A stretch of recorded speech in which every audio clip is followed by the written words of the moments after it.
જૂનાગઢમાં માંગરોળ પોલીસે ડીવાયએસપીના માર્ગદર્શન હેઠળ સરપંચ પોલીસ પરિસંવાદ કાર્યક્રમ યોજાયો હતો, જેમાં માંગરોળ પોલીસ સ્ટેશન અને મરીન પોલીસ સ્ટેશન વિસ્તારમાં આવતા તમામ ગામોના સરપંચોએ હાજરી આપી હતી. કાર્યક્રમમાં સાયબર ક્રાઇમ, ઓનલાઈન છેતરપિંડી સામે 1930 નંબર પર ફરિયાદ કરવાની માહિતી આપી. ગ્રામ્ય વિસ્તારમાં સીસીટીવી સ્થાપન, ડ્રગ્સ સામે જાગૃતિ, ટ્રાફિક અવેરનેસ અને શો ટીમની કામગીરી અંગે માર્ગદર્શન અપાયું.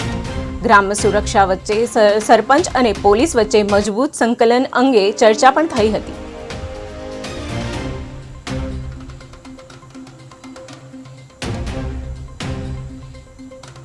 માનની ડીજીપી સાહેબની સૂચના મુજબ સરપંચશ્રીઓ સાથે પરિસંવાદનો એક કાર્યક્રમ યોજવામાં આવેલ હતો. આ કાર્યક્રમમાં માંગરોળ અને માંગરોળ મરીન પોલીસ સ્ટેશનના તમામ ગામોના સરપંચશ્રીઓ ઉપસ્થિત રહેલ હતા. આ સરપંચશ્રીઓ તેમજ આગેવાનો સાથે જિલ્લા પોલીસની જે સારી કામગીરી છે તેમજ ટ્રાફિક અવેરનેસ, સાયબર અવેરનેસ, આ તમામ બાબતોને વિગતવારની છણાવટ સાથે તે સરપંચશ્રીઓને વિગતો આપવામાં આવેલ હતી. માનની ડીજીપી સાહેબની સૂચના